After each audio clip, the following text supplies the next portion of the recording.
Primera parte de la oscuridad. De Herbert West, amigo mío durante el tiempo de la universidad y posteriormente, no puedo hablar sino con extremo terror. Terror que no se debe totalmente a la forma siniestra en que desapareció recientemente, sino que tuvo origen en la naturaleza entera del trabajo de su vida y adquirió gravedad por primera vez hará más de 17 años, cuando estábamos en tercer año de nuestra carrera en la Facultad de Medicina de la Universidad de Miskatonic, de Arkham. Mientras estuvo conmigo, lo prodigioso y diabólico de sus experimentos me tuvieron completamente fascinado, y fui su más íntimo compañero. Ahora que ha desaparecido y se ha roto el hechizo, mi miedo es aún mayor. Los recuerdos y las posibilidades son siempre más terribles que la realidad. El primer incidente durante nuestra amistad supuso la mayor impresión que yo me había llevado hasta entonces, y me cuesta tenerlo que repetir. Ocurrió, como digo, cuando estábamos en la Facultad de Medicina, donde West se había hecho ya famoso por sus descabelladas teorías sobre la naturaleza de la muerte y la posibilidad de vencerla artificialmente. Sus opiniones, muy ridiculizadas por el profesorado y los compañeros, giraban en torno a la naturaleza esencialmente mecanicista de la vida, y se refería al modo de poner en funcionamiento la máquina orgánica del ser humano mediante una acción química calculada, después de fallar los procesos naturales. Con el fin de experimentar diversas soluciones reanimadoras, había matado y sometido a tratamientos a numerosos conejos, cobayas, gatos, perros y monos, hasta convertirse en la persona más odiada de la facultad. Varias veces logró obtener signos de vida en animales supuestamente muertos, en muchos casos signos violentos de vida, pero pronto se dio cuenta que la perfección, de ser efectivamente posible, comportaría necesariamente toda una vida dedicada a la investigación. Asimismo, vio claramente que, puesto que la misma solución no actuaba del mismo modo en diferentes especies orgánicas, necesitaba disponer de sujetos humanos si quería lograr nuevos y más especializados progresos. Y aquí es donde chocó con las autoridades universitarias y le fue retirado el permiso para efectuar experimentos nada menos que por el propio decano de la Facultad de Medicina, el sabio y bondadoso Dr. Alan Halsey, cuya obra en pro de los enfermos es recordada por todos los vecinos antiguos de Arkham. Yo siempre me mostré excepcionalmente tolerante con los trabajos de West, y a menudo hablábamos de sus teorías, cuyas derivaciones y colorarios eran casi infinitos, sosteniendo con Haeckel que toda vida es un proceso químico y físico, y que la supuesta alma es un mito. Mi amigo creía que la reanimación artificial de los muertos podía depender solo del estado de los tejidos y que, a menos que se hubiese iniciado una verdadera descomposición, todo cadáver totalmente dotado de órganos era susceptible de recibir mediante el adecuado tratamiento esa condición peculiar que se conoce como vida. West comprendía perfectamente que el más ligero deterioro de las células cerebrales ocasionadas por un periodo letal, incluso fugaz, podía dañar la vida intelectual y psíquica. Al principio tenía esperanzas de encontrar un reactivo capaz de restituir la vitalidad antes de la verdadera aparición de la muerte, y solo los repetidos fracasos en animales le habían revelado que eran incompatibles los movimientos vitales naturales y los artificiales. Entonces se procuró ejemplares extremadamente frescos y les inyectó sus soluciones en la sangre, inmediatamente después de la extinción de la vida. Tal circunstancia volvió enormemente escépticos a los profesores, ya que entendieron que en ningún caso se había producido una verdadera muerte. No se pararon a considerar la cuestión detenida y razonablemente. Poco después de que el profesorado le prohibiese continuar sus trabajos, West me confió su decisión de conseguir ejemplares frescos de una manera o de otra y reanudar en secreto los experimentos que no podía realizar abiertamente. Era horrible oírle hablar sobre el medio y manera de conseguirlos. En la facultad nunca tuvimos que ocuparnos nosotros de conseguir ejemplares para las prácticas de anatomía. Cada vez que mermaba el depósito, los negros de la localidad se encargaban de subsanar este déficit sin que se les preguntase jamás su procedencia. West era por entonces un joven delgado y con gafas, de facciones delicadas, pelo amarillo, ojos azul pálido y voz suave, y era extraño oírle explicar cómo la fosa común era relativamente más interesante que el cementerio perteneciente a la Iglesia de Cristo, dado que casi todos los cuerpos de la Iglesia de Cristo estaban embalsamados, lo cual, evidentemente, hacía imposibles las investigaciones de West. Por entonces era yo su ferviente y cautivado auxiliar, y le ayudé a todas sus decisiones, no solo en las que se referían a la fuente del abastecimiento de cadáveres, sino también en las concernientes al lugar adecuado para nuestro repugnante trabajo. Fui yo quien pensó en la granja deshabitada de Chapman, al otro lado de Meadow Hill. Allí habitamos una habitación de la planta baja como sala de operaciones y otra como laboratorio, dotándolas de gruesas cortinas a fin de ocultar nuestras actividades nocturnas. El lugar estaba retirado de la carretera y no había casas a la vista. De todos modos, era necesario extremar las precauciones, ya que el más leve rumor sobre extrañas luces que cualquier caminante nocturno hiciese correr podía resultar catastrófico para nuestra empresa. Si llegaban a descubrirnos, acordamos decir que se trataba de un laboratorio químico. Poco a poco equipamos nuestra siniestra guarida científica con materiales comprados en Boston o sacados a escondidas de la facultad, materiales cuidadosamente camuflados a fin de hacerlos irreconocibles, salvo para unos ojos expertos, y nos proveímos de palas y picos para los numerosos entierros que tendríamos que efectuar en el sótano. En la facultad había un incinerador, pero un aparato de ese género era demasiado costoso para un laboratorio clandestino como el nuestro. Los cuerpos eran siempre un engorro, incluso los minúsculos cadáveres de cobaya de los experimentos secretos que West realizaba en su habitación de la pensión donde vivía. Seguíamos las noticias necrológicas locales como vampiros, ya que nuestros ejemplares requerían condiciones determinadas. Lo que queríamos eran cadáveres enterrados poco después de morir y sin preservación artificial alguna, preferiblemente exceptos de malformaciones morbosas y, desde luego, con todos los órganos. Nuestras mayores esperanzas estaban en las víctimas de accidentes. Durante varias semanas no tuvimos noticias de ningún caso apropiado, aunque hablamos con las autoridades del depósito y del hospital, fingiendo representar los intereses de la facultad, si bien con no demasiada frecuencia en todos los casos, de manera que quizás necesitáramos quedarnos en Arkham durante las vacaciones, en que solo se impartían las limitadas clases de los cursos de verano.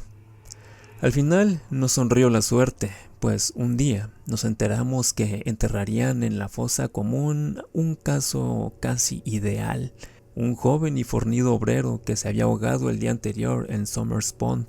Lo enterrarían sin dilaciones ni embalsamientos por cuenta de la ciudad. Esa tarde localizamos la nueva sepultura y decidimos empezar a trabajar poco después de la medianoche. Fue una labor repugnante la que acometimos en la oscuridad de las primeras horas de la madrugada, aun cuando en aquella época no teníamos ese horror especial a los cementerios que nuestras experiencias posteriores nos despertó. Llevamos palas y lámparas de petróleo porque, si bien ya había linternas eléctricas entonces, no eran satisfactorias como esos aparatos de tungsteno de hoy día. El trabajo de exhumación fue lento y sórdido. Podía haber sido horriblemente poético si en vez de científicos hubiésemos sido artistas. Y sentimos alivio cuando nuestras palas chocaron con madera. Una vez que la caja de pino quedó enteramente al descubierto, West bajó y quitó la tapa, sacó el contenido y lo dejó apoyado. Me incliné, lo agarré y entre los dos lo sacamos de la fosa. A continuación trabajamos denodadamente para dejar el lugar como antes. La empresa nos puso algo nerviosos, sobre todo el cuerpo tieso y la cara inexpresiva de nuestro primer trofeo, pero nos las arreglamos para borrar todas las huellas de nuestra visita. Cuando quedó aplanada la última paleta de tierra, Metimos al ejemplar en un saco de lienzo y emprendimos el regreso hacia la granja del viejo Chapman, al otro lado de Meadow Hill. En una improvisada mesa de disección instalada en la vieja granja, a la luz de una potente lámpara de acetileno, el ejemplar no ofrecía un aspecto demasiado espectral. Había sido un joven robusto y poco imaginativo, al parecer un tipo saludable y plebeyo, constitución ancha, ojos grises y cabello castaño, un animal sano, sin complejidades psicológicas y probablemente con unos procesos vitales de lo más simples y sanos.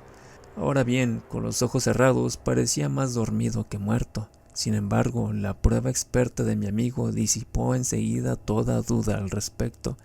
Al fin teníamos lo que West siempre había deseado, un muerto verdaderamente ideal, apto para la solución que habíamos preparado con unos minuciosos cálculos y teorías, a fin de utilizar en el organismo humano. Nuestra tensión era enorme.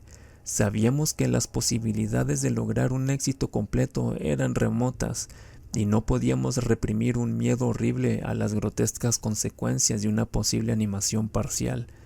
Nos sentíamos especialmente aprensivos en lo que se refiere a la muerte y a los impulsos de la criatura, ya que podía haber sufrido un deterioro de las delicadas células cerebrales con posterioridad a la muerte. Por lo que a mí respecta, aún conservaba una curiosa noción tradicional del alma humana y sentía cierto temor ante los secretos que podían revelar a alguien que regresaba desde el reino de los muertos. Me preguntaba qué visiones pudo presenciar ese plácido joven si volvía plenamente a la vida. Pero mi expectación no era excesiva, ya que compartía casi en su mayor parte el materialismo de mi amigo. Él se mostró más tranquilo que yo al inyectar una buena dosis del fluido en una vena del brazo del cadáver y vendar inmediatamente el pinchazo. La espera fue espantosa, pero West no perdió el aplomo en ningún momento. De cuando en cuando aplicaba su estetoscopio al ejemplar y soportaba filosóficamente los resultados negativos. Al cabo de unos 3/4 de hora, viendo que no se producía el menor signo de vida, declaró decepcionado que la solución era inapropiada. Sin embargo, decidió aprovechar al máximo esta oportunidad y probar una modificación de la fórmula antes de deshacerse de su macabra presa. Esa tarde habíamos cavado una sepultura en el sótano y tendríamos que llenarla al amanecer, pues aunque habíamos puesto cerradura a la casa, no queríamos correr el más mínimo riesgo para que se produjera un desagradable descubrimiento. Además, el cuerpo no estaría ni medianamente fresco a la noche siguiente, de modo que trasladamos la solitaria lámpara de acetileno al laboratorio contiguo, dejando a nuestro mudo huésped oscura sobre la losa, y nos pusimos a trabajar en la preparación de una nueva solución, tras comprobar West el peso y las mediciones casi con fanático cuidado.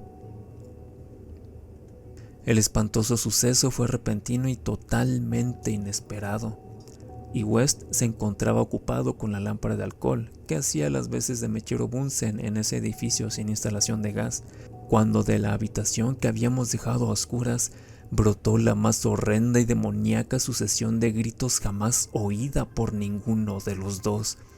No habría sido más espantoso el caos de alaridos si el abismo se hubiese abierto para liberar la angustia de los condenados, ya que en aquella cacofonía inconcebible se concentraba el supremo terror y desesperación de la naturaleza animada. No podían ser humanos. Un hombre no es capaz de proferir gritos así, y sin pensar en el trabajo que estábamos realizando, ni en la posibilidad de que lo descubrieran, saltamos los dos por la ventana más próxima, como animales despavoridos, derribando tubos, lámparas y matraces, y huyendo alocadamente a la estrellada negrura de la noche rural. Creo que gritamos mientras corríamos frenéticamente hacia la ciudad, aunque al llegar a las afueras adoptamos una actitud más contenida, lo suficiente como para pasar por un par de juerguistas trasnochados que regresaban a casa después de una borrachera. No nos separamos, sino que nos refugiamos en la habitación de West, y allí estuvimos hablando con la luz de gas encendida hasta que amaneció. A esa hora nos habíamos serenado un poco discurriendo teorías plausibles y sugiriendo ideas prácticas para nuestra investigación, de forma que pudimos dormir todo el día. en lugar de asistir a clases. Pero esa tarde aparecieron 2 artículos en el periódico, sin relación alguna entre sí, que nos quitaron el sueño. La vieja casa deshabitada de Chapman había ardido inexplicablemente, quedando reducida a un informe montón de cenizas. Eso lo entendíamos, ya que habíamos volcado las lámparas. El otro informaba que habían intentado abrir el recipiente sepultural de la fosa común, como si hubiesen hurgado en la tierra vanamente y sin herramientas. Eso nos resultaba incomprensible, ya que habíamos aplanado muy cuidadosamente la tierra húmeda, y durante 16 años West estuvo mirando por encima del hombro y quejándose de que le parecía oír pasos detrás de él.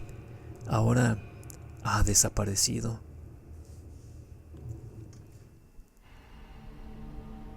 Segunda parte: el demonio de la peste. Jamás olvidaré aquel espantoso verano, hace 16 años, en que, como un demonio maligno proveniente desde las moradas de Eblis, se propagó el tifus solapadamente por toda Arkham. Muchos recuerdan ese año por dicho azote satánico, ya que un auténtico terror se cernió como membranosas alas sobre los ataúdes amontonados en el cementerio de la Iglesia de Cristo. Sin embargo, hay un horror mayor aún que data de esa época, un horror que solo yo conozco, ahora que Herbert West ya no está en este mundo. West y yo hacíamos trabajos de posgraduación en el curso de verano de la Facultad de Medicina de la Universidad de Miskatonic, y mi amigo había adquirido gran notoriedad debido a experimentos encaminados a la revivificación de los muertos. Tras la matanza científica de innumerables bestezuelas, la monstruosa labor quedó suspendida aparentemente por orden de nuestro escéptico decano, el Dr. Alan Halsey, pero West siguió realizando ciertas pruebas secretas en la sórdida pensión donde vivía, y en una terrible e inolvidable ocasión se apoderó de un cuerpo humano de la fosa común, transportándolo a una granja situada al otro lado de Meadow Hill. Yo estuve con él en aquella ocasión, y le vi inyectar en las venas exánimes el elixir que, según él, restablecería en cierto modo los procesos químicos y físicos. El experimento concluyó horriblemente, en un delirio de terror que poco a poco llegamos a atribuir a nuestros nervios sobreexcitados, y West ya no fue capaz de liberarse de la enloquecedora sensación de que le seguían y perseguían. El cadáver no estaba lo bastante fresco. Es evidente que para restablecer las condiciones mentales normales, el cadáver debe ser verdaderamente fresco. Por otra parte, el incendio de la vieja casa nos impidió enterrar el ejemplar. Habría sido preferible tener la seguridad de que estaba bajo tierra. Después de esa experiencia, West abandonó sus investigaciones durante algún tiempo, pero lentamente recobró su celo de científico nato y volvió a importunar a los profesores de la facultad pidiéndoles permiso para utilizar la sala de disección y ejemplares humanos frescos para el trabajo que él consideraba tan tremendamente importante. Pero sus súplicas fueron completamente inútiles, ya que la decisión del Dr. Halsey fue inflexible y todos los demás profesores apoyaron el veredicto de su superior. En la teoría fundamental de la reanimación, no veían sino extravagancias inmaduras de un joven entusiasta cuyo cuerpo delgado, cabello amarillo, ojos azules y miopes y suave voz no hacían sospechar el poder supranormal, casi diabólico, del cerebro que albergaba en su interior. Aún lo veo como era entonces y me estremezco. Su cara se volvió más severa, aunque no más vieja. Ahora Sefton cargaba con la desgracia y West ha desaparecido. West chocó desagradablemente con el Dr. Halsey casi al final de nuestro último año de carrera, en una disputa que le reportó menos prestigio a él que al bondadoso decano en lo que a cortesía se refiere. Afirmaba que este hombre se mostraba innecesaria e irracionalmente terco ante una obra que deseaba comenzar mientras aún tenía la oportunidad de disponer de las excepcionales instalaciones de la facultad. El que los profesores, apegados a la tradición, ignorasen los singulares resultados obtenidos en animales y persistiesen en negar la posibilidad de reanimación era indeciblemente indignante y casi incomprensible para un joven del temperamento lógico de West. Solo una mayor madurez podía ayudarle a entender las limitaciones mentales crónicas del tipo doctor-profesor, producto de generaciones de puritanos mediocres, bondadosos, conscientes, afables y corteses, a veces, pero siempre rígidos, intolerantes, esclavos de las costumbres y carentes de perspectivas. El tiempo es más caritativo con estas personas incompletas, aunque de alma grande, cuyo defecto fundamental, en realidad, es la timidez, y las cuales reciben finalmente el castigo de la irrisión general por sus pecados intelectuales. Su ptolomeísmo, su calvinismo, su antidarwinismo, su antinicheísmo y por toda clase de sabatarianismo y leyes suntuarias que practican. West, joven a pesar de sus maravillosos conocimientos científicos, tenía escasa paciencia con el buen doctor Halsey y sus eruditos colegas, y alimentaba un rencor cada vez más grande, acompañado de un deseo por demostrar la veracidad de sus teorías a estas obtusas dignidades de alguna forma impresionante y dramática, y como la mayoría de los jóvenes se entregaban a complicados sueños de venganza, de triunfo y de magnánima indulgencia final. Y entonces surgió el azote, sarcástico y letal, de las cavernas pesadillescas del Tártaro. West y yo nos habíamos graduado cuando empezó, aunque seguíamos en la facultad realizando un trabajo adicional del curso de verano, de forma que aún estábamos en Arkham cuando se desató con furia demoníaca en toda la ciudad. Aunque todavía no estábamos autorizados para ejercer, teníamos nuestro título y nos vimos frenéticamente requeridos a incorporarnos al servicio público, al aumentar el número de los afectados. La situación se hizo casi incontrolable, y las defunciones se producían con demasiada frecuencia para que las empresas funerarias de la localidad pudieran ocuparse satisfactoriamente de ellas. Los entierros se efectuaban en rápida sucesión, sin preparación alguna, y hasta el cementerio de la Iglesia de Cristo estaba atestado de ataúdes con muertos sin embalsamar. Esta circunstancia no dejó de tener su efecto en West, que, a menudo, pensaba en la ironía de la situación. Tantísimos ejemplares frescos y sin embargo ninguno servía para sus investigaciones. Estábamos tremendamente abrumados de trabajo y una terrible tensión mental y nerviosa sumía a mi amigo en morbosas reflexiones. Pero los afables enemigos de West no estaban enfrascados en agobiantes deberes. La facultad fue cerrada y todos los doctores adscritos a ella colaboraban en la lucha contra la epidemia de tifus. El doctor Halsey, sobre todo, se distinguía por su abnegación, dedicando toda su enorme capacidad con sincera energía a los casos que muchos otros evitaban por el riesgo que representaban, o por juzgarlos desesperados. Antes de terminar el mes, el valeroso decano se había convertido en héroe popular, aunque él no parecía tener conciencia de su fama, y se esforzaba por evitar el desmoronamiento por cansancio físico y agotamiento nervioso. West no podía menos que admirar la fortaleza de su enemigo, pero precisamente por eso estaba aún más decidido a demostrarle la verdad de sus asombrosas teorías. Una noche, aprovechando la desorganización que reinaba en el trabajo de la facultad y las normas sanitarias municipales, se las arregló para introducir en forma camuflada el cuerpo de un recién fallecido en la sala de disección y le inyectó en mi presencia una nueva variante de la solución. El cadáver abrió efectivamente los ojos, aunque se limitó a fijarlos en el techo con expresión de paralizado horror, antes de caer en una inercia de la que nada fue capaz de sacarlo. West dijo que no era lo suficientemente fresco. El aire caliente del verano no beneficia a los cadáveres. Esa vez estuvieron a punto de sorprendernos antes de incinerar los despojos, y West no consideró aconsejable repetir esta utilización indebida del laboratorio de la facultad. El apogeo de la epidemia tuvo lugar en agosto. West y yo estuvimos a punto de sucumbir en cuanto el doctor Halsey falleció el día 14.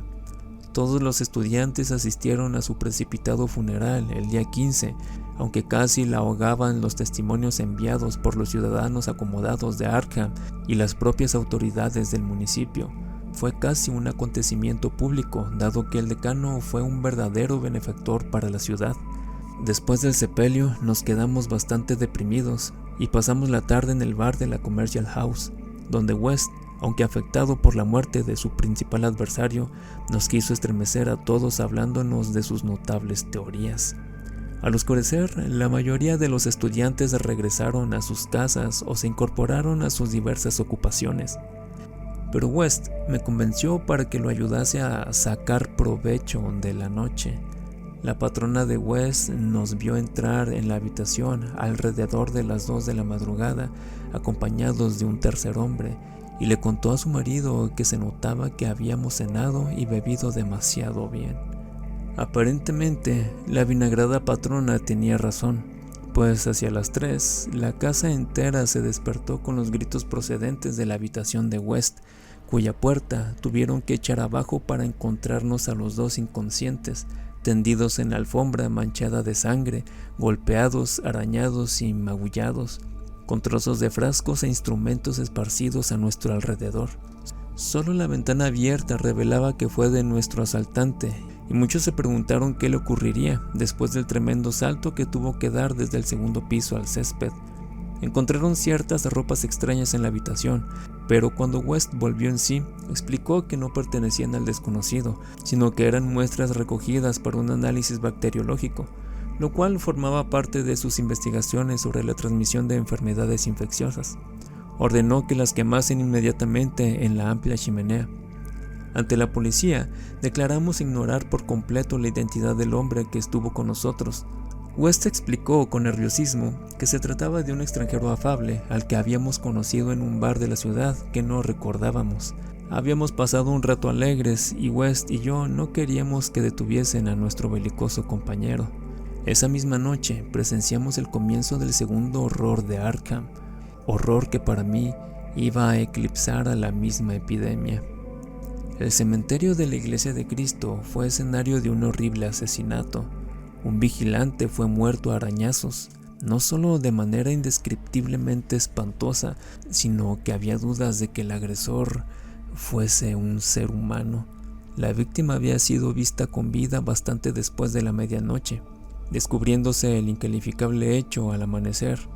Se interrogó al director de un circo instalado en el vecino pueblo de Bolton, pero este juró que ninguno de sus animales había escapado de su jaula.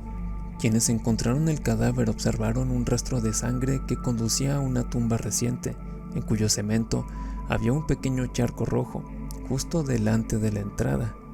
Otro rastro más pequeño se alejaba en dirección al bosque, pero se perdía enseguida. A la noche siguiente, los demonios danzaron sobre los tejados de Arkham y una desenfrenada locura aulló en el viento. Por la enfebrecida ciudad anduvo suelta una maldición de la que unos dijeron que era más grande que la peste y otros murmuraban que era el espíritu encarnado del mismo mal. Un ser abominable penetró en 8 casas, sembrando la muerte roja a su paso, dejando atrás el mudo y sádico monstruo un total de 17 cadáveres y huyendo después. Algunas personas que llegaron a verlo en la oscuridad dijeron que era blanco y como un mono malformado o monstruo antropomorfo. No dejó entero a ninguno de cuantos atacó, ya que a veces sintió hambre. El número de víctimas ascendía a 14. A las otras 3 las encontró ya muertas al irrumpir en sus casas, víctimas de la enfermedad. La tercera noche, los frenéticos grupos dirigidos por la policía lograron capturarlo en una casa de Crane Street, cerca del campus universitario. Habían organizado la batida con toda minuciosidad, manteniéndose en contacto mediante puestos voluntarios de teléfono, y cuando alguien del distrito de la universidad informó que había oído arañar en una ventana cerrada, desplegaron inmediatamente la red. Debido a las precauciones y a la alarma general, no hubo más que otras 2 víctimas y la captura se efectuó sin más accidentes. La criatura fue detenida finalmente por una bala, aunque no acabó con su vida, y fue trasladada al hospital local en medio del furor y la abominación generales, porque aquel ser había sido humano. Esto quedó claro A pesar de sus ojos repugnantes, de su mutismo simiesco y su salvajismo demoníaco, le vendaron la herida y trasladaron al manicomio de Sefton, donde estuvo golpeándose la cabeza contra las paredes de una celda acolchonada durante 16 años, hasta que un reciente accidente, a causa del cual escapó en circunstancias de las cuales a nadie le gusta hablar. Lo que más repugnó a quienes lo atraparon en Arkham fue que, al limpiarle la cara a la monstruosa criatura, observaron en ella una semejanza increíble y burlesca con un mártir sabio y abnegado al que habían enterrado hacía 3 días, el difunto doctor Alan Halsey, benefactor público y decano de la Facultad de Medicina de la Universidad de Miskatonic. Para el desaparecido Herbert West y para mí, la repugnancia y el horror fueron indecibles. Aún me estremezco esta noche mientras pienso en todo ello y tiemblo más aún de lo que temblé aquella mañana en que West murmuró entre sus vendajes: «Maldita sea, no estaba bastante fresco». Tercera parte. 6 disparos a la luz de la luna. No es corriente descargar los 6 tiros de un revólver con toda precipitación, cuando solo uno habría sido sin duda suficiente, pero hubo muchas cosas en la vida de Herbert West que no eran corrientes. No es habitual, por ejemplo, que un médico recién salido de la universidad se vea obligado a ocultar los motivos que lo impulsan a elegir determinada casa y consulta. Sin embargo, ese fue el caso de Herbert West. Cuando obtuvimos de él y yo el título de la Universidad de Medicina de la Universidad de Miskatonic y tratamos de paliar nuestra penuria instalándonos como facultativos de medicina general, tuvimos mucho cuidado en ocultar que habíamos elegido nuestra casa por su aislamiento y su proximidad al cementerio. Un deseo de soledad de esta naturaleza rara vez carece de motivos, y como es natural, nosotros los teníamos también. Nuestras necesidades se debían a un trabajo claramente impopular. Externamente éramos médicos tan solo, pero por debajo de esa superficie había objetivos de una importancia mucho más grande y terrible, ya que lo esencial en la vida de Herbert West era la búsqueda en las negras y prohibidas regiones de lo desconocido, en las que esperaba descubrir el secreto de la vida y de devolver la animación perpetua al barro frío del cementerio. Una búsqueda de ese género requiere extraños materiales, entre ellos cadáveres humanos recientes, y para mantenerse abastecido de tales elementos indispensables, uno debe vivir discretamente y no muy lejos de un lugar de enterramientos anónimos. West y yo nos habíamos conocido en la universidad, y fui el único que simpatizó con sus espantosos experimentos.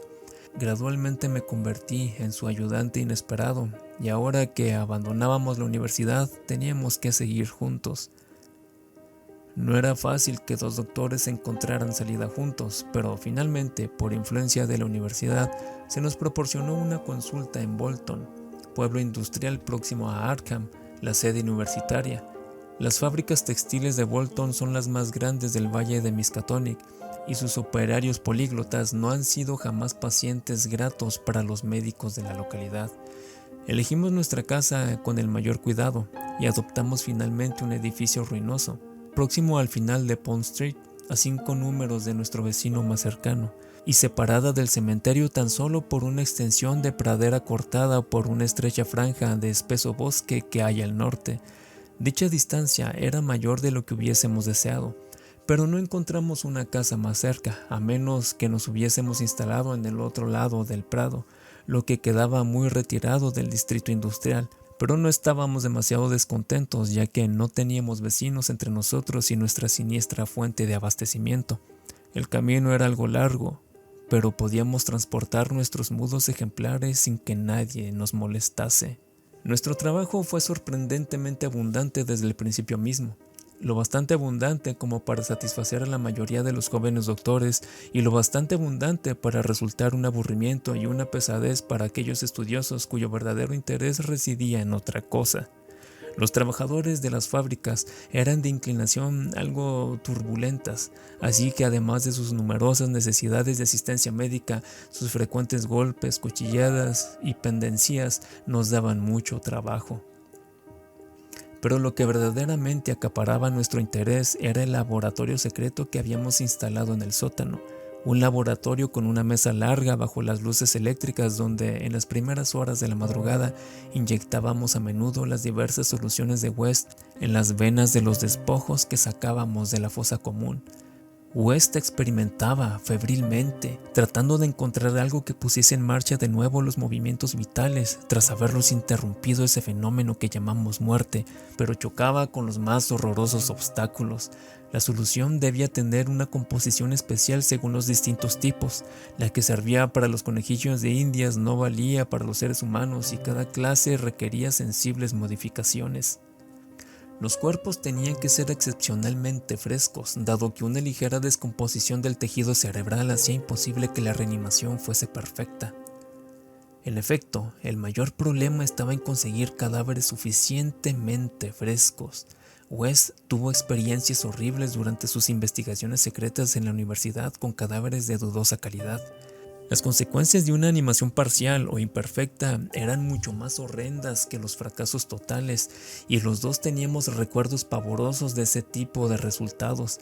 Desde nuestra primera sesión demoníaca en la granja deshabilitada de Middle Hill, Arkham, no dejamos de sentir una secreta amenaza, y West, aunque en casi todos los sentidos era un autómata frío, científico, rubio y de ojos azules, confesaba a menudo, con estremecimiento, que le parecía que era víctima de una furtiva persecución. Tenía la impresión de que lo seguían, ilusión psíquica debida a sus nervios trastornados y aumentada por el hecho innegablemente perturbador de que al menos uno de nuestros 3 ejemplares reanimados aún seguía vivo.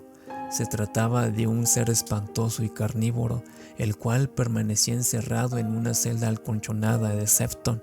Había otro, además del primero, cuyo exacto destino no llegamos a saber. Tuvimos bastante suerte con los ejemplares de Bolton, mucha más que con los de Arkham. Aún no hacía una semana que estábamos instalados cuando nos apoderamos de una víctima de accidente en la misma noche de su entierro, y conseguimos que abriese los ojos con una expresión asombrosamente lúcida antes que fallara la solución. Había perdido un brazo. De haber tenido el cuerpo íntegro, quizás hubiésemos tenido más suerte. Entre esa fecha y el siguiente mes de enero, efectuamos 3 ensayos más. Uno dio un fracaso total, en otro conseguimos un claro movimiento muscular. En cuanto al tercero, el resultado fue estremecedor. Se levantó por sí solo y emitió un sonido gutural. Luego vino un periodo de mala suerte. Descendió el número de entierros y los que efectuaban eran ejemplares demasiado enfermos o mutilados para poderlos aprovechar. Seguíamos la pista de todas las defunciones y circunstancias en que éstas ocurrían con un cuidado sistemático. Una noche de marzo, sin embargo, conseguimos inesperadamente un ejemplar que no provenía de la fosa común. El puritanismo imperante en Bolton tenía prohibida la práctica del boxeo, lo que no dejaba de tener las lógicas consecuencias. Los combates mal dirigidos entre los obreros eran cosa corriente y de vez en cuando traían de fuera algún campeón profesional de escasa categoría. Esa noche de finales de invierno habían celebrado un combate de este tipo, evidentemente con desastrosas consecuencias, ya que vinieron a buscarnos 2 polacos asustados, suplicándonos en un lenguaje casi incoherente que atendiésemos un caso muy secreto y desesperado. Le seguimos hasta un cobertizo abandonado donde todavía quedaba un grupo de espectadores extranjeros, observando asustados un cuerpo negro que yacía exánime en el suelo. En el combate se enfrentaron Kid O'Brien, un joven torpe y ahora tembloroso con una nariz ganchuda muy poco irlandesa, y Buck Robinson, el betún de Harlem. El negro fue noqueado y tras un breve examen nos dimos cuenta que no se recuperaría. Era un ser repugnante, con pinta de gorila, unos brazos anormalmente largos que me parecían de manera inevitablemente patas anteriores y una cara que irremediablemente hacía pensar en los secretos insondables del Congo y las llamadas del tam tam bajo la luna misteriosa. El cuerpo debió tener peor aspecto de vida, pero el mundo contiene mucha fealdad.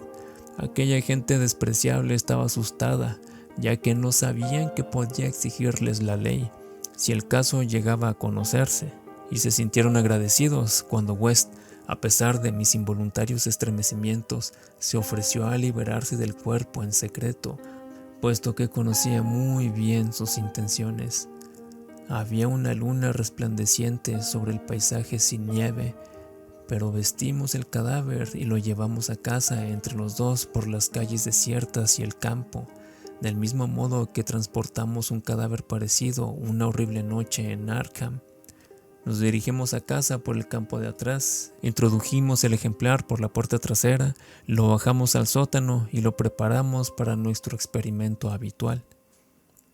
Nuestro miedo a la policía era absurdamente considerable, aunque habíamos calculado nuestro recorrido de forma que no nos tropezamos con el guardia que hacía ronda en aquel distrito. El resultado fue una enojosa decepción. Con su aspecto horrendo, nuestra presa fue totalmente insensible a todas las soluciones que inyectamos en su negro brazo. De modo que, como se acercaba peligrosamente la hora del amanecer, hicimos lo mismo que con los demás. Lo llevamos a rastras por el prado hasta la franja del bosque próxima al cementerio de enterramientos anónimos y lo enterramos allí, en la mejor sepultura que la helada tierra nos permitió. La fosa no era demasiado honda, pero era tan buena como la del ejemplar anterior, aquel que se había levantado y proferido un grito. A la luz de nuestras linternas oscuras, lo cubrimos cuidadosamente con hojas y ramas secas, seguros que la policía no lo descubriría jamás en un bosque tan oscuro y espeso. Al día siguiente me sentí alarmado, ya que un paciente me trajo la noticia de que se sospechaba que habían celebrado un combate y que había muerto alguien. West tenía otro motivo de preocupación. Por la tarde, lo habían llamado para que atendiese un caso que terminó de forma amenazadora. Una italiana estaba histérica porque se le había extraviado el hijo, un chiquillo de 5 años que desapareció por la mañana y no regresó para comer, y presentaba síntomas sumamente alarmantes dado que padecía del corazón. Era un histerismo estúpido, ya que el chico se había escapado en más de una ocasión, pero los campesinos italianos son extraordinariamente supersticiosos y esta mujer parecía tan angustiada por los presagios como por los hechos. Hacia las 7 de la tarde, la mujer falleció y su frenético marido armó un escándalo espantoso, empeñado en matar a West, a quien culpaba furiosamente de no haberle salvado la vida. Los amigos lo sujetaron cuando le vieron sacar un cuchillo, pero West se marchó en medio de inhumanos alaridos, maldiciones y juramentos de venganza. En su último dolor, el hombre parecía haberse olvidado de su hijo, que aún no había regresado, entrada ya la noche. Se habló de buscarlo en el bosque, pero la mayoría de los amigos de la familia se ocuparon de la difunta y del vociferante marido. Total, la tensión nerviosa a que se vio sometido West fue sin duda tremenda. El pensar en la policía y en el italiano loco le agobiaba tremendamente. Nos retiramos a descansar alrededor de las 11, pero yo no dormí bien.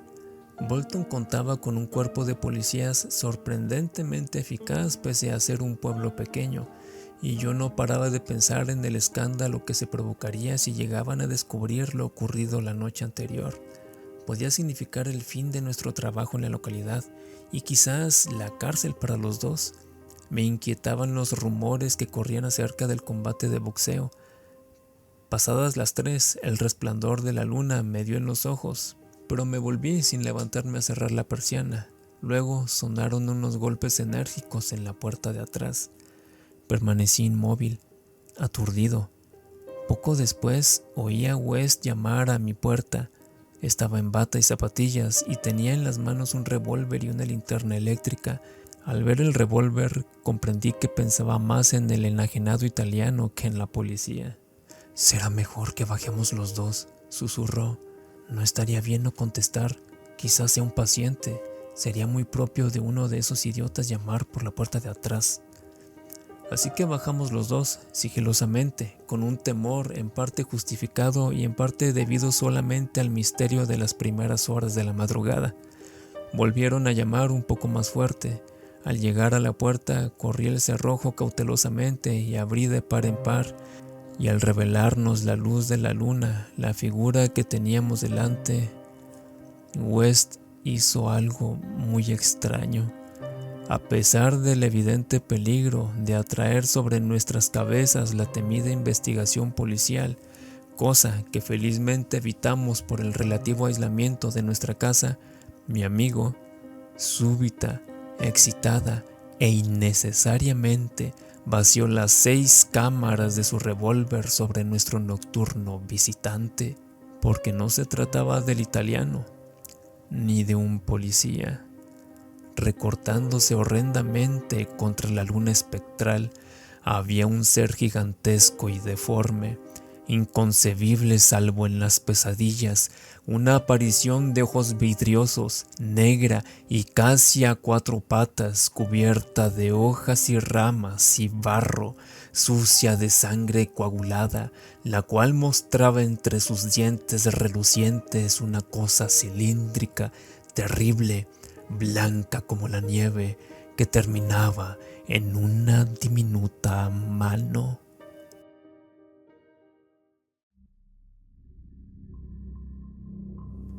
Parte 4. El grito del muerto. El grito de un muerto fue lo que me hizo concebir aquel intenso horror hacia el Dr. Herbert West, horror que enturbió los últimos años de nuestra vida en común. Es natural que una cosa como el grito de un muerto produzca horror, ya que, evidentemente, no se trata de un suceso agradable ni ordinario, pero yo estaba acostumbrado a esa clase de experiencias. Por tanto, lo que me afectó en esa ocasión fue cierta circunstancia especial. Quiero decir que fue el muerto lo que me asustó. Herbert West, de quien era yo compañero y ayudante, poseía intereses científicos muy alejados de la rutina habitual de un médico de pueblo. Era de la razón por la que, al establecer su consulta en Bolton, eligió una casa próxima al cementerio. Dicho brevemente y sin paliativos, el único interés absorbente de West consistía en el estudio secreto de los fenómenos de la vida y de su culminación, encaminados a reanimar a los muertos inyectándoles una solución estimulante. Para llevar a cabo estos macabros experimentos, era preciso estar constantemente abastecidos de cadáveres humanos muy frescos, porque aún la más mínima descomposición daña la estructura del cerebro humano, y descubrimos que el preparado necesitaba una composición específica según los diferentes tipos de organismo. Matamos docenas de conejos y cobayas para tratarlos, pero este camino no nos llevó a ninguna parte. West nunca había conseguido plenamente su objetivo porque nunca pudo disponer de un cadáver suficientemente fresco. Necesitaba cuerpos cuya vitalidad hubiera cesado muy poco antes, cuerpos con todas las células intactas, capaces de recibir nuevamente el impulso hacia esa forma de movimiento llamado vida. Había esperanzas de volver perpetua a esta segunda vida artificial mediante repetidas inyecciones, pero habíamos averiguado que la vida natural ordinaria no respondía a la acción. Para infundir movimiento artificial debía quedar extinguida la vida nocturna. Los ejemplares debían ser muy frescos, pero auténticamente muertos. Habíamos empezado, West y yo, la pavorosa investigación siendo estudiantes de la Facultad de Medicina de la Universidad de Miskatonic, de Arkham, profundamente convencidos desde un principio del carácter absolutamente mecanicista de la vida. Eso fue 7 años antes. Sin embargo, él no parecía haber envejecido ni un día. Era bajo, rubio de cara afeitada, voz suave y con gafas. A veces había algún destello en sus fríos ojos azules que delataba el duro y creciente fanatismo de su carácter, efecto de sus terribles investigaciones. Nuestras experiencias fueron a menudo espantosas en extremo, debido a una reanimación defectuosa, al galvanizar aquellos grumos de barro de cementerio en un movimiento morboso, insensato y anormal, merced a diversas modificaciones de la solución vital. Uno de los ejemplares profirió un alarido escalofriante, otro se levantó violentamente, nos derribó dejándonos inconscientes y huyó enloquecido. Antes que lograran cogerlo y encerrarlo tras los barrotes del manicomio, y un tercero, una monstruosidad nauseabunda y africana, surgió de su poco profunda sepultura y cometió una atrocidad. West tuvo que matarlo a tiros. No podíamos conseguir cadáveres lo bastante frescos como para que manifestasen algunos vestigios de inteligencia al ser reanimados, de modo que forzosamente creamos horrores indecibles. Era inquietante pensar que uno de nuestros monstruos, o quizás dos, aún vivían. Tal pensamiento nos estuvo atormentando de manera vaga hasta que finalmente West desapareció en circunstancias espantosas. Pero en la época del alarido en el laboratorio del sótano de la aislada casa de Bolton, nuestros temores estaban subordinados a la ansiedad por conseguir ejemplares extremadamente frescos. West se había mostrado más ávido que yo, de manera que casi me parecía que miraba con codicia el físico de cualquier persona viva y saludable. Fue en julio de 1910 cuando empezó a mejorar nuestra suerte en lo que a ejemplares se refiere.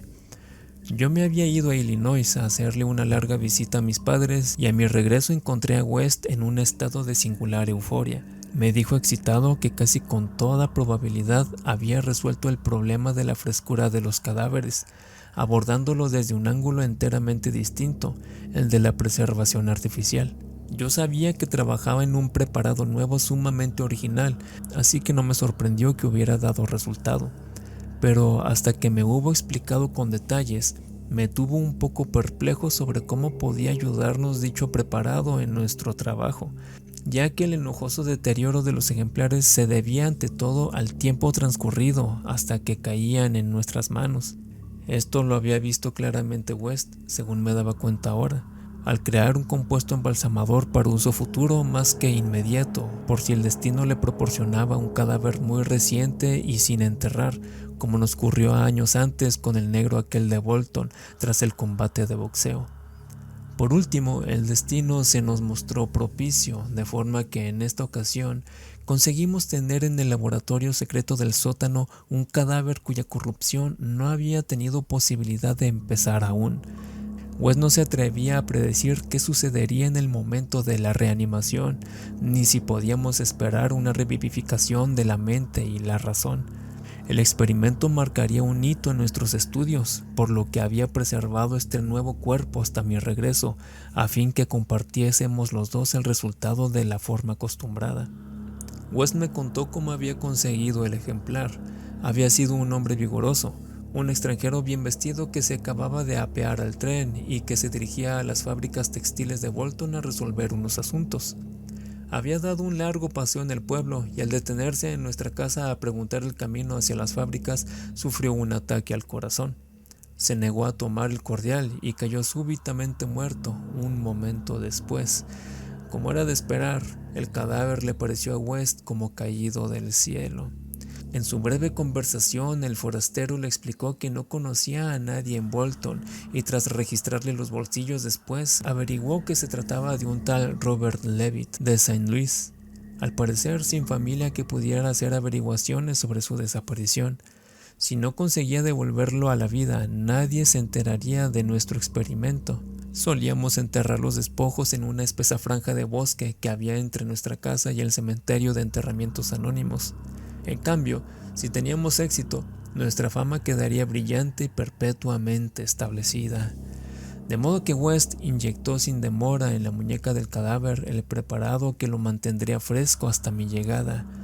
La posible debilidad del corazón, que a mi juicio haría peligrar el éxito de nuestro experimento, no parecía preocupar demasiado a West.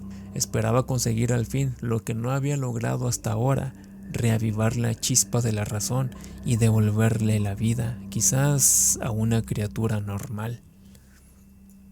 De modo que la noche del 18 de julio de 1910, Herbert West y yo nos encontrábamos en el laboratorio del sótano contemplando la figura blanca e inmóvil bajo la luz cegadora de la lámpara. El compuesto embalsamador dio un resultado extraordinariamente positivo, pues al comprobar fascinado el cuerpo robusto que llevaba 2 semanas sin que sobreviniese la rigidez, pedí a West que me diese garantías de que estaba verdaderamente muerto. Me las dio en el acto, recordándome que jamás administramos la solución reanimadora sin una serie de pruebas minuciosas para comprobar que no había vida, ya que en caso de subsistir el menor vestigio de vitalidad original no tendría ningún efecto. Cuando West se puso a hacer todos los preparativos, me quedé impresionado ante la enorme complejidad del nuevo experimento. Era tanta que no quiso confiar el trabajo a otras manos que no fueran las suyas. Y tras prohibirme tocar siquiera el cuerpo, inyectó primero una droga en la muñeca, cerca del sitio donde había pinchado para inyectarle el compuesto embalsamador. Esta, dijo, neutralizaría el compuesto y liberaría los sistemas sumiéndolos en una relajación normal, de forma que la solución reanimadora pudiese actuar libremente al ser inyectada.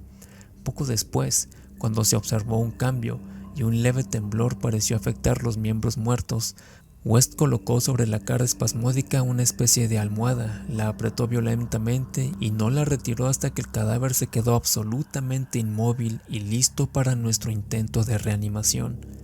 Él, pálido y entusiasta, se dedicó ahora a efectuar unas cuantas pruebas finales y someras para comprobar la absoluta carencia de vida. Se apartó satisfecho y, finalmente, inyectó en el brazo izquierdo una dosis meticulosamente medida del elixir vital, preparado durante la tarde con más minuciosidad que nunca desde nuestros tiempos universitarios, en que nuestras hazañas eran nuevas e inseguras. No me es posible describir la tremenda e intensa incertidumbre con que esperábamos los resultados de este primer ejemplar auténticamente fresco, el primero del que podíamos esperar razonablemente que abriese los labios y nos contase quizás con voz inteligente lo que había visto al otro lado del insondable abismo. West era materialista, no creía en el alma y atribuía toda función de la conciencia a fenómenos corporales. Por consiguiente, no esperaba ninguna revelación sobre espantosos secretos de abismos y cavernas más allá de la barrera de la muerte. Yo no disentía completamente de su teoría, aunque conservaba vagos e instintivos vestigios de la primitiva fe de mis antecesores, de modo que no podía dejar de observar el cadáver con cierto temor y terrible expectación. Además, no podía borrar de mi cabeza aquel grito espantoso e inhumano que oímos la noche en que intentamos nuestro primer experimento en la deshabitada granja de Arkham. Había transcurrido muy poco tiempo cuando observé que el ensayo no iba a ser un fracaso total. Sus mejillas, hasta ahora blancas como la pared, habían adquirido un leve color, que luego se extendió bajo la barba incipiente curiosamente amplia y arenosa. West, que tenía la mano puesta en el pulso de la muñeca izquierda del ejemplar, asintió de pronto significativamente y casi de manera simultánea apareció un vaho en el espejo inclinado sobre la boca del cadáver. Siguieron unos cuantos movimientos musculares espasmódicos y a continuación una respiración audible y un movimiento visible del pecho. Observé los párpados cerrados y me pareció percibir un temblor. Después se abrieron y mostraron unos ojos grises, serenos y vivos, aunque todavía sin inteligencia ni siquiera curiosidad. Movido por una fantástica ocurrencia, susurré unas preguntas en la oreja cada vez más colorada, unas preguntas sobre otros mundos cuyo recuerdo aún podía estar presente. Era el terror lo que las extraía de mi mente, pero creo que la última que repetí fue: ¿dónde has estado? Aún no sé si me contestó o no, ya que no brotó ningún sonido de su bien formada boca. Lo que sí recuerdo es que en aquel instante creí firmemente que los labios delgados se movieron de manera ligera, formando sílabas que yo habría vocalizado como un solo ahora, si la frase hubiese tenido sentido o relación con lo que le preguntaba. En aquel instante me sentí lleno de alegría, convencido de que alcanzábamos el gran objetivo y que, por primera vez, un cuerpo reanimado pronunciaba palabras movido claramente por la verdadera razón. Un segundo después ya no cupo ninguna duda sobre el éxito, ninguna duda de que la solución cumplía cabalmente su función, al menos de manera transitoria, devolviéndole al muerto una vida racional y articulada. Pero con ese triunfo me invadió el más grande de los terrores, no a causa del ser que había hablado, sino por la acción que había presenciado y por el hombre a quien me unían las vicisitudes profesionales. Porque aquel cadáver fresco, cobrando conciencia finalmente de forma aterradora, con los ojos dilatados por el recuerdo de su última escena en la tierra, manoteó frenético en una lucha de vida o muerte con el aire y de súbito se desplomó en una segunda y definitiva disolución, de la que ya no pudo volver, profiriendo un grito que resonará eternamente en mi cerebro atormentado. ¡Auxilio! ¡Aparta! ¡Maldito demonio pelirrojo! ¡Aparta esa condenada aguja!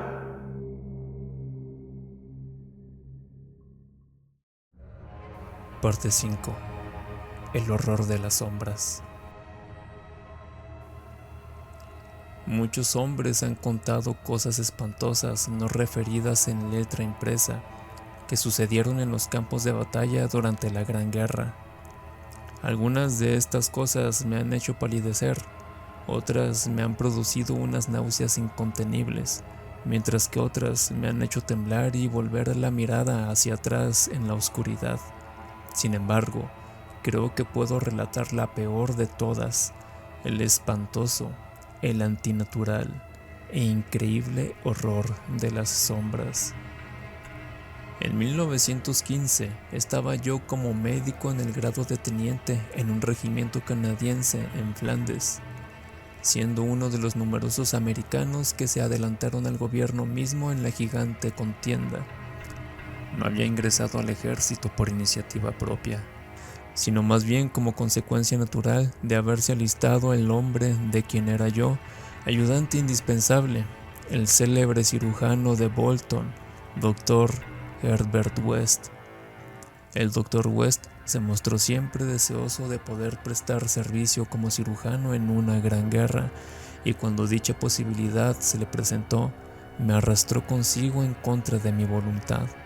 Había motivos por los que yo me hubiera alegrado de que la guerra nos separase, motivos por los que encontraba la práctica de la medicina y la compañía de West cada vez más irritantes. Pero cuando se marchó a Ottawa y consiguió por medio de la influencia de un colega una plaza de comandante médico, no me pude resistir a la autoritaria insistencia de aquel hombre decidido a que le acompañase en mi calidad habitual. Cuando digo que el Dr. West estuvo siempre ansioso de poder servir en el campo de batalla, no me refiero a que fuese guerrero por naturaleza, ni que anhelase salvar la civilización. Siempre había sido una fría máquina intelectual, flaco, rubio, de ojos azules y con gafas. Creo que se reía secretamente de mis ocasionales entusiasmos marciales y de mis críticas a la indolente neutralidad. Sin embargo, había algo en la devastada Flandes que él quería y a fin de conseguirlo tuvo que adoptar aspecto militar. Lo que pretendía no era lo que pretenden muchas personas, sino algo relacionado con la rama particular de la ciencia médica que él había logrado practicar de forma completamente clandestina y en la cual había conseguido resultados asombrosos y, de vez en cuando, horrendos. Lo que quería no era otra cosa, en realidad, que abundante provisión de muertos recientes en todos los estados de desmembramiento. Herbert West necesitaba cadáveres frescos porque el trabajo de su vida era la reanimación de los muertos. Este trabajo no era conocido por la distinguida clientela que hizo crecer rápidamente su fama a su llegada a Boston. En cambio, yo lo conocía demasiado bien, ya que era su más íntimo amigo y ayudante desde nuestros tiempos en la Facultad de Medicina en la Universidad de Miskatonic de Arkham. Fue en aquellos tiempos de la universidad cuando inició sus terribles experimentos, primero con pequeños animales y luego con cadáveres humanos conseguidos de manera horrenda. Había obtenido una solución que inyectaba en las venas de los muertos y si eran bastante frescos reaccionaban de maneras extrañas. Tuvo muchos problemas para descubrir la fórmula adecuada, pues cada tipo de organismo necesitaba un estímulo especialmente apto para él. El terror lo dominaba cada vez que pensaba en los fracasos parciales, seres atroces, resultados de soluciones imperfectas o de cuerpos insuficientemente frescos. Cierto número de estos fracasos siguen con vida. Uno de ellos se encontraba en un manicomio mientras que otros desaparecieron, y como él pensaba en las eventualidades imaginables, aunque prácticamente imposibles, se estremecía a menudo debido a su aparente impasibilidad habitual. West se dio cuenta muy pronto de que el requisito fundamental para que los ejemplares sirviesen era su frescura. Así que recurrió al procedimiento espantoso y abominable de robar cadáveres. En la universidad y cuando empezamos a ejercer en el pueblo industrial de Bolton, mi actitud respecto a él era de fascinada admiración, pero a medida que sus procedimientos se hacían más osados, un solapado terror se fue apoderando de mí. No me gustaba la forma en que miraba a las personas vivas de aspecto saludable. Luego, ocurrió aquella escena de pesadilla en el laboratorio del sótano, cuando me enteré de que cierto ejemplar aún estaba vivo cuando West se apoderó de él. Fue la primera vez que pudo revivir la función del pensamiento racional en un cadáver, y este éxito, conseguido a costa de semejante abominación, lo endureció por completo. No me atrevo a hablar de sus métodos durante los 5 años siguientes. Seguía a su lado solo por miedo y presencié escenas que la lengua humana no podría repetir. Gradualmente llegué a darme cuenta que el propio Herbert West era más horrible que todo lo que hacía. Fue entonces cuando comprendí claramente que su celo científico por prolongar la vida en otro tiempo normal degeneró sutilmente en una curiosidad meramente morbosa y macabra y en una secreta complacencia en la visión de los cadáveres. Su interés se convirtió en perversa afición por lo repugnante y lo diabólicamente anormal. Se recreaba con tranquilidad en monstruosidades artificiales ante las que cualquier persona en su sano juicio caería desvanecida de repugnancia y de horror.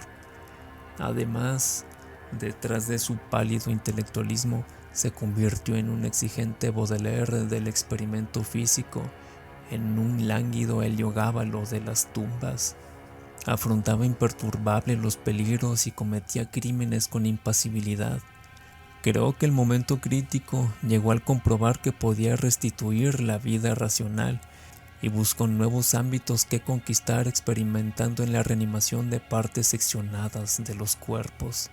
Tenía ideas extravagantes y originales sobre las propiedades vitales independientes de las células orgánicas y los tejidos nerviosos separados de sus sistemas psíquicos naturales, y obtuvo ciertos resultados espantosos preliminares en forma de tejidos imperecederos, alimentándolos artificialmente a partir de huevos semi-incubados de un reptil tropical indescriptible.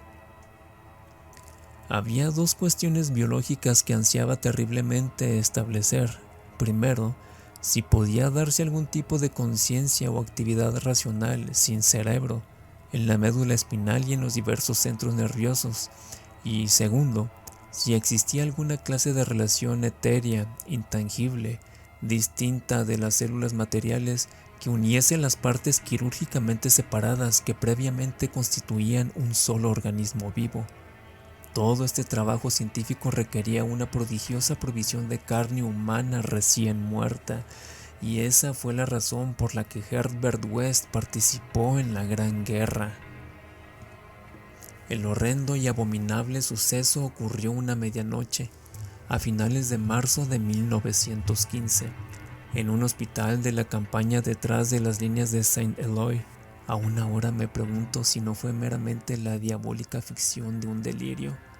West se había montado un laboratorio particular en el lado este del edificio que se asignó provisionalmente, alegando que deseaba poner en práctica nuevos y radicales métodos para el tratamiento de los casos de mutilación hasta ahora desesperados.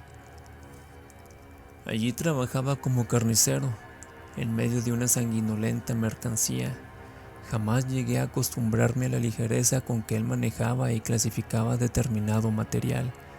A veces hacía verdaderas maravillas de cirugía en los soldados, pero sus principales satisfacciones eran de carácter menos público y filantrópico, y se vio obligado a dar muchas explicaciones acerca de ruidos extraños aún en medio de aquella babel de condenados, entre los que hubo frecuentes disparos de revólver, cosa corriente en un campo de batalla, aunque completamente inusitada en un hospital.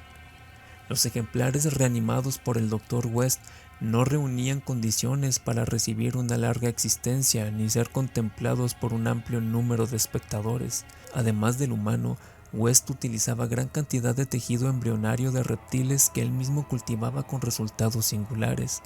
Era mejor que el material humano para conservar con vida los fragmentos privados de órganos, y esa era ahora la principal actividad de mi amigo.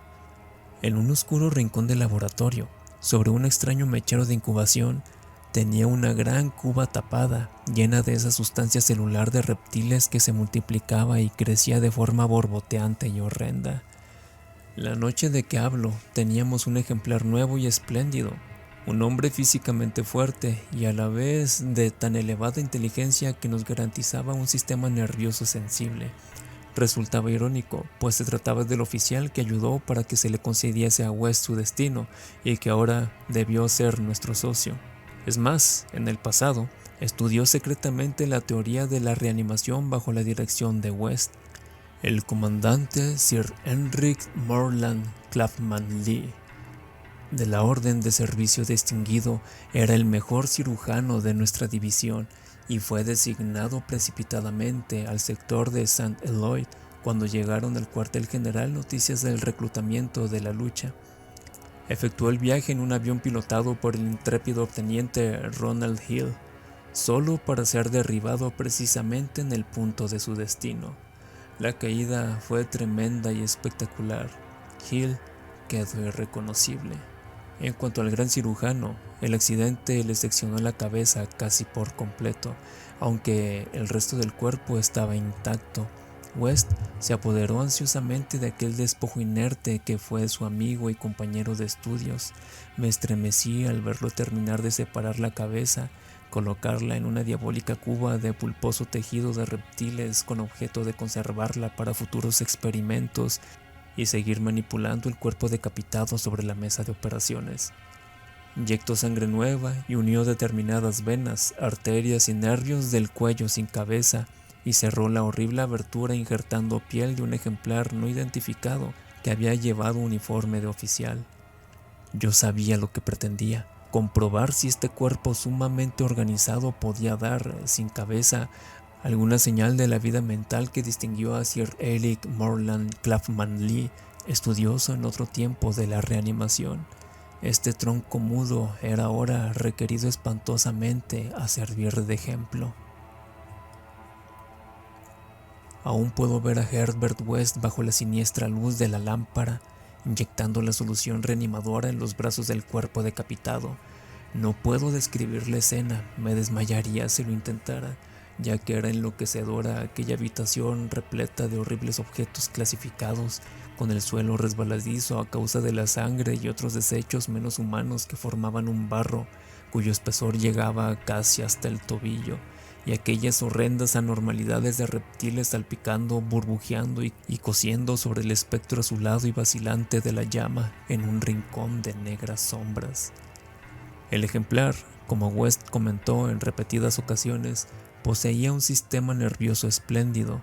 Estaba mucho de él y cuando empezó a manifestar leves movimientos de contracción, pude ver el interés febril reflejado en el rostro de West.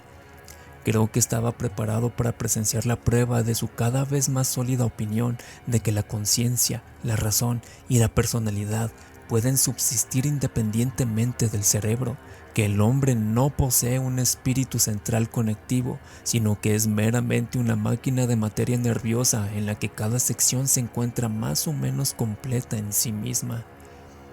En una triunfal demostración, West estaba a punto de relegar el misterio de la vida a la categoría de mito. El cuerpo ahora se contraía más vigorosamente y bajo nuestros ojos ávidos empezó a jadear de forma horrible. Agitó los brazos con desasosiego, alzó las piernas y contrajo varios músculos con una especie de contorsión repulsiva. Luego aquel despojo sin cabeza levantó los brazos en un gesto de inequívoca desesperación, de una desesperación inteligente que bastaba para confirmar todas las teorías de Herbert West.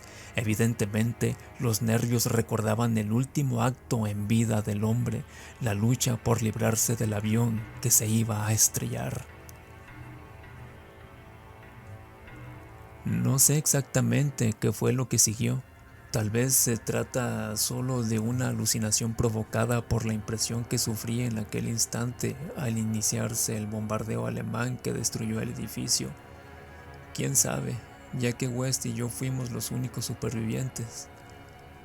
West prefería pensar que fue eso antes de su reciente desaparición, pero había ocasiones en que no podía, porque era extraño que sufriéramos los dos la misma alucinación. El horrendo incidente fue simple en sí mismo, aunque excepcional por lo que implicaba. El cuerpo de la mesa se levantó con un movimiento ciego, vacilante, terrible, y oímos un sonido gutural. No me atrevo a decir que se trataba de una voz, porque fue demasiado espantoso. Sin embargo, lo más horrible no fue su cavernosidad, ni tampoco lo que dijo, ya que gritó tan solo: «¡Salta, Ronald, por Dios, salta!». Lo espantoso fue su procedencia, porque brotó de la gran cuba tapada de aquel rincón macabro de oscuras sombras.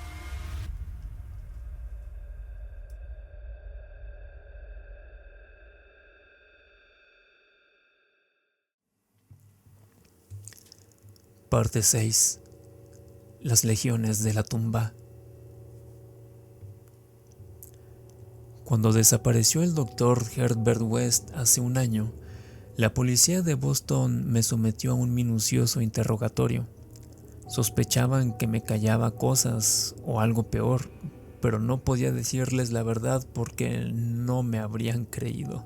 Sabían efectivamente que West estuvo implicado en actividades que iban más allá de la capacidad de crédito de los hombres ordinarios, pues sus espantosos experimentos sobre la reanimación de cadáveres fueron demasiado numerosos para mantener un perfecto secreto en torno a ellos. Pero la escalofriante catástrofe final adquirió caracteres de demoníaca fantasía que me hacen dudar incluso de la realidad de lo que vi. Yo era el amigo más allegado de West y su único ayudante confidencial. Nos habíamos conocido años antes en la Facultad de Medicina y desde el principio participé en sus terribles investigaciones. Había intentado perfeccionar lentamente una solución que, inyectada en las venas de un recién fallecido, podía devolverle la vida. Este trabajo requería abundancia de cadáveres frescos y comportaba por consiguiente las actividades más espantosas. Más horribles aún eran los resultados de algunos de sus experimentos, masas horrendas de carne que habían estado muertas pero que West despertaba, dotándolas de una ciega, insensata y nauseabunda animación. Estos eran los resultados usuales, ya que para que volviera a despertar la mente era necesario que los ejemplares fuesen absolutamente frescos y que las delicadas células cerebrales no hubiesen sufrido la más mínima descomposición. Esta necesidad de cadáveres muy frescos supuso la ruina moral de West. Eran difíciles de conseguir, y un día espantoso llegó a apoderarse de un ejemplar cuando aún estaba vivo y en todo su vigor, Un forcejeo, una aguja y un poderoso alcaloide lo convirtieron en cadáver fresquísimo, y el experimento fue positivo durante un instante breve y memorable, pero West salió de él con una alma seca y endurecida, y una mirada fría que observaba con una especie de calculadora y horrenda apreciación a los hombres de cerebro especialmente sensible y un físico vigoroso. Hacia el final, cobré a West un intenso terror, ya que empezaba a mirarme de esa misma forma. La gente no parecía darse cuenta de sus miradas, aunque me notaba asustado, y tras su desaparición, se valieron de eso para propagar unas sospechas absurdas. No humana. En la época en que desapareció, se había convertido en algo diabólicamente repugnante. Muchos de los experimentos no podrían ser referidos en la letra impresa.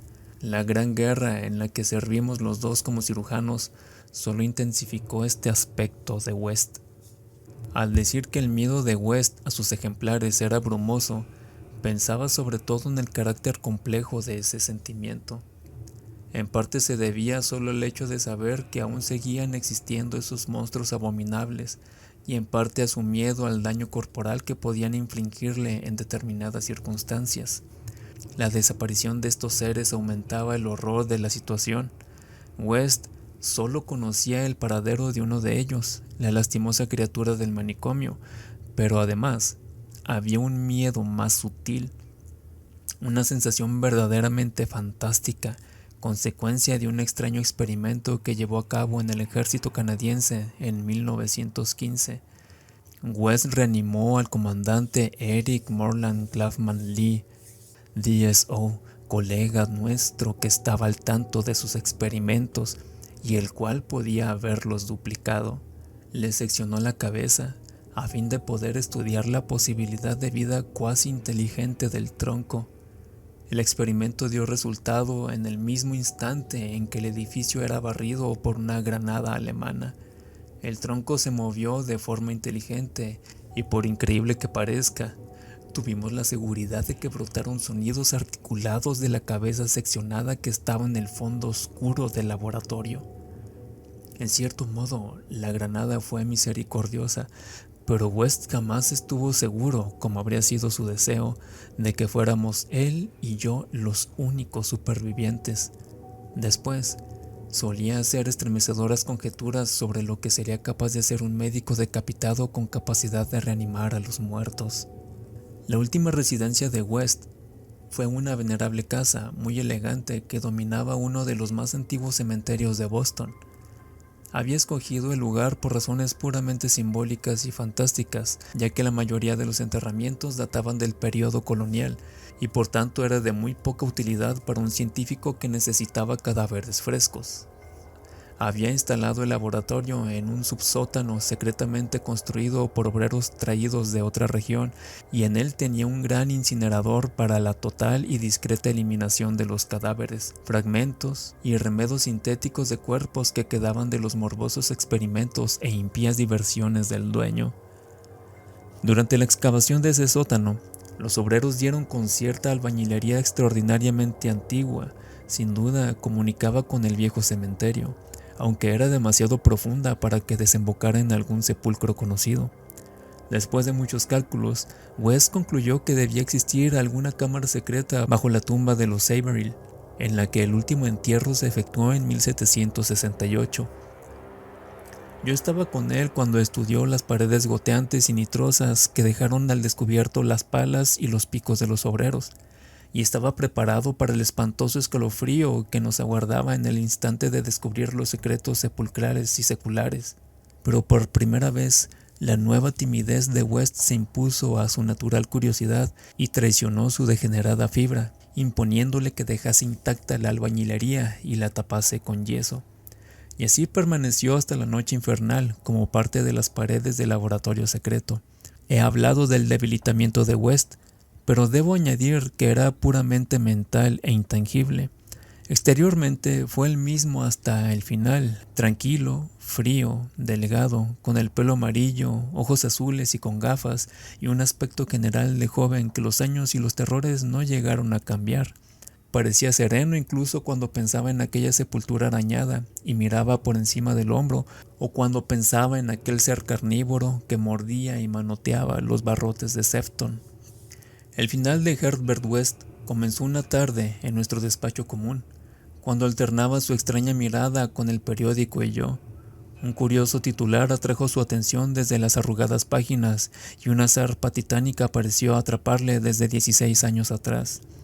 En el manicomio de Sefton sucedió algo espantoso e increíble que dejó estupefacto al vecindario y perpleja a la policía. A primeras horas de la madrugada, un grupo de hombres silenciosos penetró en el parque de la institución y su jefe despertó a los celadores.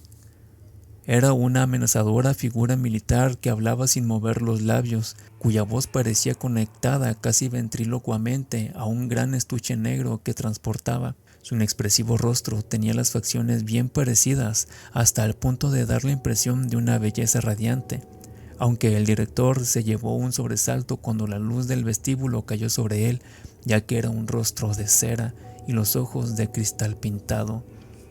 Debió sucederle algo accidentalmente atroz a este hombre. Otro, más alto, guiaba sus pasos, un sujeto repugnante, cuya cara azulada aparecía medio devorada por alguna enfermedad desconocida. El que hablaba pidió que le cediesen la custodia del monstruo caníbal traído de Arkham hacía 16 años, y al serle negada, dio la señal que provocó un espantoso alboroto. Los demonios aquellos golpearon, patearon y mordieron a todos los celadores que no lograron huir, mataron a 4 y finalmente consiguieron liberar al monstruo.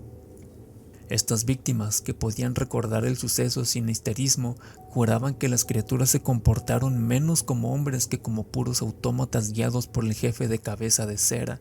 Cuando le llegó ayuda, aquellos hombres y la criatura caníbal habían desaparecido sin dejar rastro. Desde el comienzo en que leyó el artículo hasta la medianoche, West permaneció casi paralizado. A las 12 sonó el timbre de la puerta y se sobresaltó terriblemente. Todos los criados dormían en el ático, de modo que fui yo a abrir. Como he contado a la policía, no había ningún vehículo en la calle. Solo vi un grupo de figuras de aspecto extraño, con un gran estuche cuadrado que depositaron en la entrada. Después de gruñir, uno de ellos, con voz asombrosamente humana, correo urgente, pagado, salieron de la casa con paso desigual y al verse alejarse tuve el extraño convencimiento de que se dirigían al antiguo cementerio con el que lindaba la parte de atrás de la casa. Al oírme cerrar la puerta de golpe, bajó West y miró la caja. Medía unos 2 pies cuadrados y llevaba el nombre correcto de West con su actual dirección. También traía remitente: Eric Morland Clapham Lee, St. Clair, Eloy, Flandes. 6 años antes, en Flandes, el hospital se había derrumbado a causa de una granada sobre el tronco decapitado y reanimado del Dr. Clapham Lee y sobre su cabeza separada, la cual, quizás, había llegado a proferir sonidos articulados. Ahora West ni siquiera se emocionó. Su estado era espantoso. Dijo rápidamente: «Es el fin, pero incineremos esto». Transportamos la caja hacia el laboratorio con el oído atento. No recuerdo muchos de los detalles, ya pueden imaginar mi estado psíquico, pero es una mentira maliciosa decir que fue el cuerpo de Herbert West lo que metí en el incinerador. Entre los dos introdujimos la caja sin abrir, cerramos la puerta y conectamos la corriente, y no brotó sonido alguno de la caja. Fue West quien observó primero que se caía el yeso de la parte de la pared, donde antes fue cubierta la antigua albañilería de la tumba. Iba yo a echar a correr, pero él me detuvo. Entonces vi una pequeña abertura negra, sentí una bocanada de viento frío y hediondo y percibí el olor de las entrañas abominables de una tierra pútrida. No oímos ningún ruido, pero en ese preciso instante se apagaron las luces y vi recortarse contra ciertas fosforescencias del mundo inferior una horda de seres silenciosos que avanzaban penosamente, producto de la locura o de algo peor. Sus siluetas eran humanas, semihumanas, se trataban de una horda grotescamente heterogénea. Retiraban las piedras en silencio, una tras otra del muro secular. Luego, cuando la brecha fue bastante ancha, entraron al laboratorio en fila de a uno, guiados por el ser de paso solemne y cabeza de cera. Una especie de monstruosidad con ojos desorbitados que marchaba detrás del jefe agarró a Herbert West. West no se resistió ni profirió grito alguno. Luego se abalanzaron todos sobre él y lo despedazaron ante mí, llevándose sus trozos a la cripta subterránea de fabulosas abominaciones. El jefe de cabeza de cera, que iba vestido con uniforme de oficial canadiense, se llevó la cabeza de West. Al desaparecer, vi que sus ojos azules, detrás de las gafas, centellaban espantosamente, revelando por primera vez una frenética y visible emoción. Los criados me encontraron inconsciente por la mañana. West había desaparecido. El incinerador contenía solo ceniza inidentificable. Los detectives me han interrogado, pero ¿qué puedo decir? No relacionarán a West con la tragedia de Sefton, ni con eso, ni con los hombres de la caja, cuya existencia niegan. Les hablé de la cripta, pero ellos me enseñaron el yeso intacto de la pared y se han reído. Así que no les conté nada más. Quieren dar a entender que estoy loco o que soy un asesino. Probablemente es que estoy loco, pero podría no ser así si esas condenadas legiones de las tumbas no estuviesen tan calladas.